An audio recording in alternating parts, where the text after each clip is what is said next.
Is Richard E. Grant playing Grand Admiral Thrawn in Star Wars Episode 9? I mean, sure.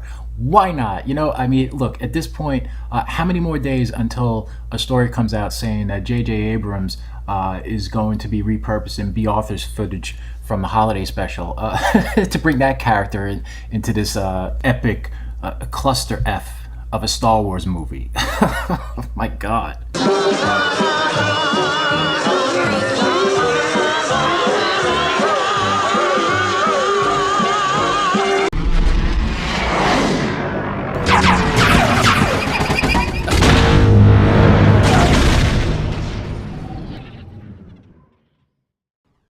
How's it going, everybody? This is Phil. Here we are, another day and another wacky possibility of a legacy character being dragged into the mess that is Episode 9. This is all JJ coming in with a big giant galactic mop trying to clean up the Last Jedi fallout still and piece together some semblance of a satisfying movie for the fans. But these are all cheap fanfare tricks, and what are we expecting at this point from this movie besides a complete just car accident?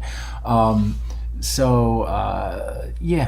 we're up to Thrawn, the possibility of that, and this article comes to us from MovieWeb, and the author is a professional comic artist pro secrets troll, B. Alan Orange, or is B. Alan Orange in fact none other than Ethan Van Sciver himself? I believe this not to be the case, but I will say that I've never seen both individuals together in the same room, so maybe, just maybe, there's something to this conspiracy. I don't know.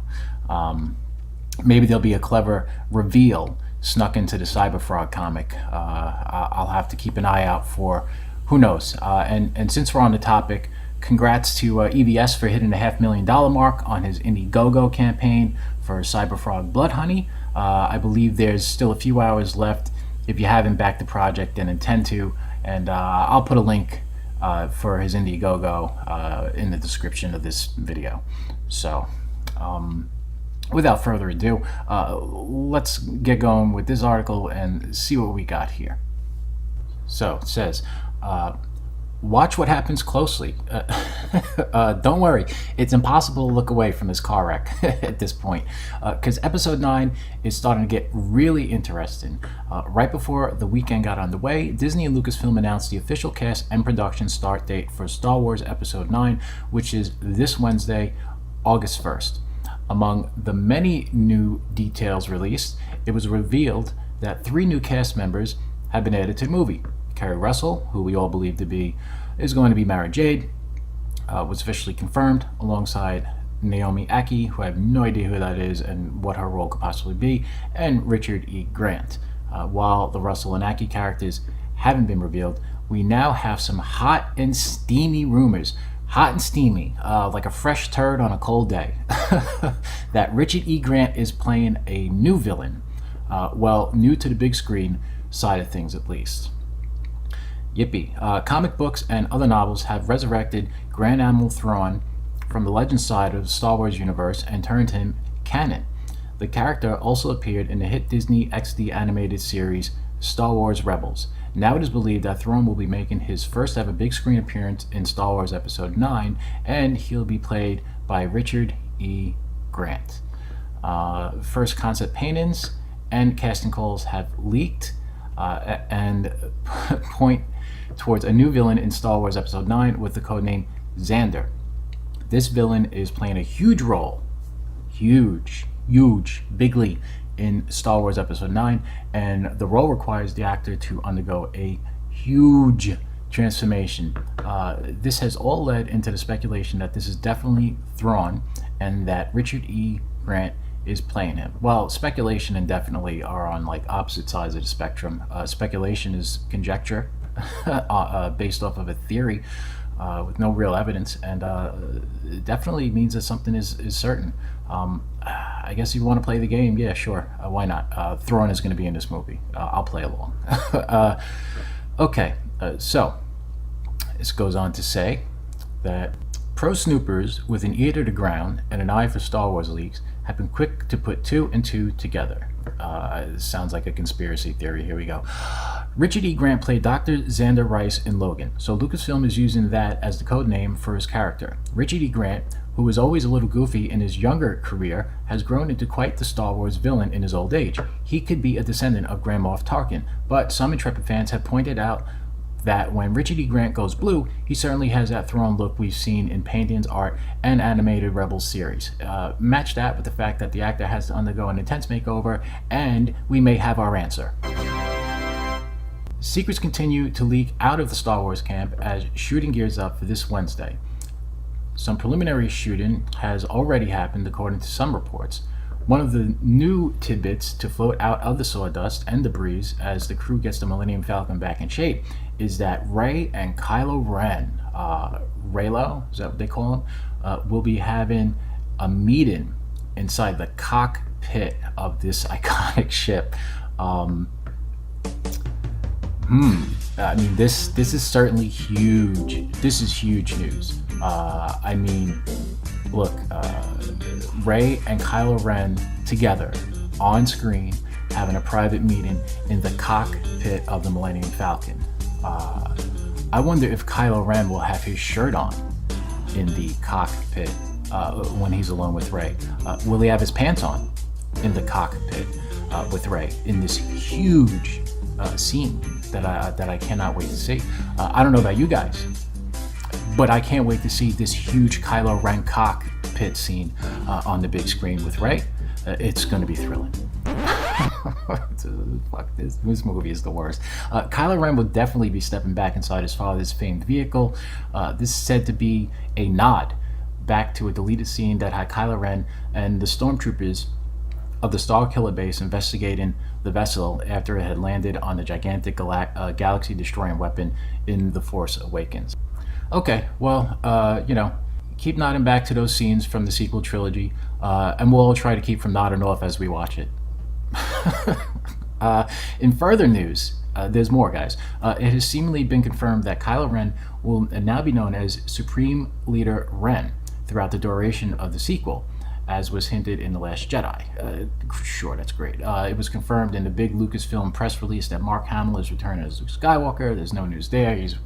We knew he was coming back. He's got a 3-picture deal. Old Leia footage is being edited into the movie and left over from The Force Awakens. And Lando, a lover of all species, that is true, will be back to help the Resistance in their fight against the First Order. Star Wars 9 will continue shooting throughout the fall, so we can expect to hear a lot more in the months ahead. Yeah, I'm sure there will be a ton more. This news is going to be coming at us from all angles. It's fantastic. I love it. Okay, guys, so that concludes today's episode of What the Hell Else Can We Jam into episode 9? When it's all said and done, this is going to be like the craziest big budget fan fiction film the world has ever seen. Does anybody really care? Would you prefer they leave this character out of the already overstuffed finale to this trilogy? Richard Grant he's a part of the cast, and they start shooting August 1st. So, what's done is done at this point. But do you feel this is a good move to bring in a character like Thrawn? If that is in fact what they have done with this movie. In my opinion, the villains of this trilogy, this sequel trilogy, have been completely mishandled and undermined, to a point where they lack any true menace.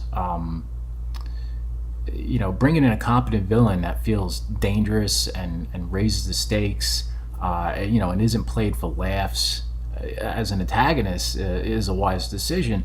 But again, we're in the same territory as we are with the potential of using Mara Jade, or should I say misusing.